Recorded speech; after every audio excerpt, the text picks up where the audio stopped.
Hello दोस्तों। तो स्वागत है आपका मेरे इस यूट्यूब चैनल पे। जैसा कि हम लोग पिछली क्लास में पढ़ चुके हैं, भारत का भूगोल के अंतर्गत भारत की भूआकृतिक संरचना या भूआकृतिक प्रदेश, ठीक, उसके अंतर्गत पढ़ रहे थे हम लोग, जिसमें हमने उत्तर के पर्वतीय क्षेत्र में हिमालय की उत्पत्ति को बताया था। हिमालय की उत्पत्ति के अंतर्गत मैंने आपको पिछली क्लास में अच्छे से बता दिया है, और ये क्लास यूपीपीसीएस, आरओ, एआरओ और सुपर टेट के लिए, जिसमें फैक्चुअल क्वेश्चन पूछते हैं, उसके लिए भी इम्पॉर्टेंट होने वाली है। क्योंकि आज हम पढ़ेंगे हिमालय की उत्पत्ति के बाद हम लोग आज पढ़ेंगे हिमालय का विभाजन या वर्गीकरण। हिमालय जो जो इसकी उत्पत्ति हुई, जिसमें मैंने बताया था कि पैंजिया नामक एक पूरा स्थल खंड था जो टूटा, फिर ये पैंथालासा सागर में था ये। तो पैंजिया और पैंजिया जब टूटा तो गोंडवाना और अंगारा लैंड में ये डिवाइड हुआ। तो फिर इसके बाद ये चीज़ें थी, फिर एक यूरेशियाई प्लेट और इंडियन प्लेट जब आपस में एक दूसरे के बीच में टकराई, और बीच में जो था टेथिस सागर था। टेथिस सागर में मलबा होने के कारण जो नवीन वलित पर्वत, जिसे फोल्डिंग माउंटेन कहते हैं, जिसे हिमालय कहते हैं, हिमालय के रूप में उसकी उत्पत्ति हुई। ये टर्सरी युग में, किस युग में? टर्सरी, क्योंकि इस युग में भारत के बहुत इंपॉर्टेंट इसको माना जाता है। इस युग में क्या हुआ था कि टर्सरी युग में इसका इस अवधि में सामान्यतः महाकाल, इस काल में भारत के लिए इसलिए अत्यधिक क्योंकि इस समय भारत ने अपने वर्तमान स्वरूप की धारणा को धारण किया था। ठीक है, तो आप इसमें देखिएगा कि हम लोग आज हिमालय का विभाजन पढ़ेंगे। हिमालय के विभाजन के अंतर्गत हिमालय को 4 भागों में मैंने डिवाइड किया है। हिमालय को 4 भागों में डिवाइड किया है, जिसे पहले ट्रांस हिमालय, फिर महान हिमालय, फिर निम्न हिमालय या लघु, फिर शिवालिक हिमालय। ठीक, तो इस 4 हिमालय के अंतर्गत फिर कौन कौन से पर्वत या श्रेणियाँ जो हैं वो है, उसको मैं यहाँ पे बताया हुआ हूँ फैक्ट के रूप में। ये सुपर टेट के लिए भी क्लास बहुत इंपॉर्टेंट होने वाली है, पीसीएस, आरओ, एआरओ के लिए ये क्लास बहुत ही इंपॉर्टेंट होने वाली है। तो आप लोगों से यही मैं कहूँगा कि इस क्लास को बहुत ध्यानपूर्वक सुनिएगा और समझिएगा। तो ट्रांस हिमालय जो है, मैं इसको थोड़ा मिटा दे रहा हूँ, यहाँ पे मैं लिखा ही हूँ, देखिए।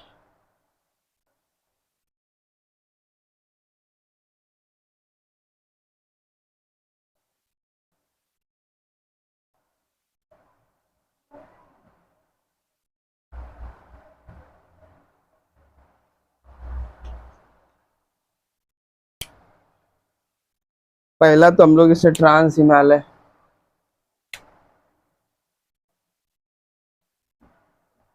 ट्रांस हिमालय, दूसरा महान हिमालय, तीसरा लघु, और चौथा शिवालिक।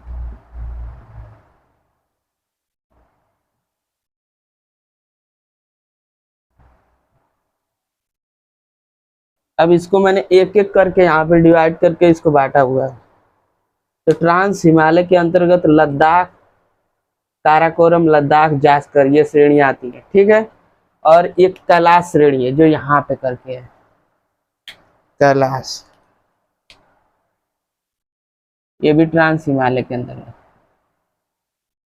कैलाश।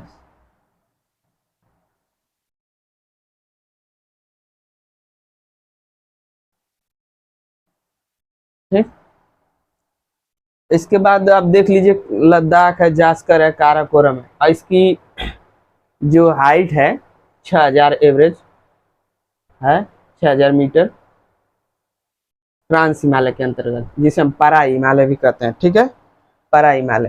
और फिर इसके बाद आता है महान हिमालय। महान हिमालय के अंतर्गत निम्नलिखित ये है: नामचा बरवा, कंचनजंगा, मंसाल, माउंट एवरेस्ट, जो कि माउंट एवरेस्ट जो है वर्ल्ड की सबसे फेमस 8848 है इसका सर।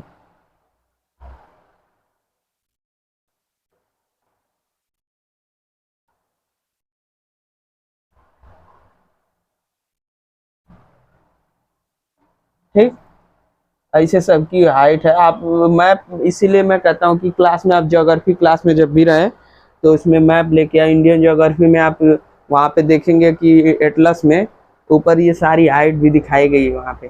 तो इसको नामचा बरवा, कंचनजंगा, मंसाल, एवरेस्ट, केदारनाथ, त्रिशूल, नीलकंठ, मकालू, नंगा पर्वत, नंदा देवी, अन्नपूर्णा, ये सब महान हिमालय के अंतर्गत आती है। क्या है? महान हिमालय के। ठीक, और फिर आइए लघु हिमालय, जिसे हम लघु हिमालय कहते हैं, मध्य हिमालय, लघु हिमालय या मध्य हिमालय।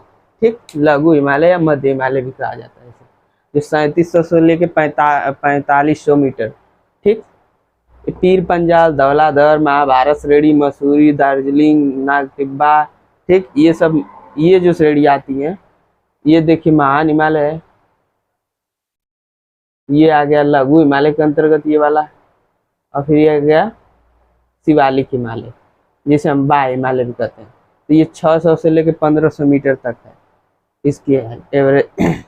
मिसमी, डफला, अबोर, मीरी पहाड़ी, ये सब किसके अंतर्गत आती है? शिवालिक, शिवालिक बाह्य। तो हम लोग इसमें पढ़ चुके थे कि हिमालय जो था इसकी उत्पत्ति कैसे हुई थी। तो यूरेशियाई प्लेट और इंडियन प्लेट जब आपस में टकराई तो बीच का टेथिस सागर ध्वजा था, उसमें जो मलबा था वो धीरे धीरे करके ऊपर उठने लगा। ये टर्सरी युग में हुआ है। ठीक, टर्सरी, इसे एक समय नहीं, बहुत 3-4 युग लगे थे इसे, जिसे टर्सियरी काल में कहा जाए।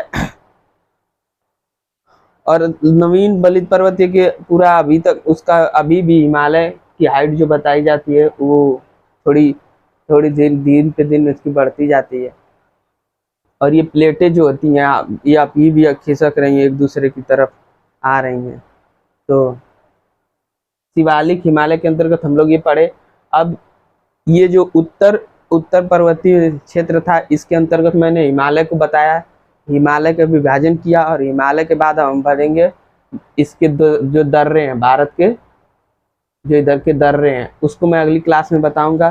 तब तक के लिए आप लोग इस वीडियो को ध्यानपूर्वक समझिएगा, सोचिएगा, क्योंकि ये हिमालय का विभाजन बहुत इंपॉर्टेंट है। और ये 4 चीज़ें हैं ट्रांस हिमालय के अंतर्गत, लद्दाख, जास्कर, काराकोरम। ठीक है, और महान हिमालय नामचा बरवा, कंचनजंगा, ठीक, मकालू, माउंट एवरेस्ट। और यहाँ पे अगर भारत का पूछा जाए तो यहाँ पे है K2 गाडविन आस्टीन, जिसे कहते हैं K2 गाडविन आस्टीन।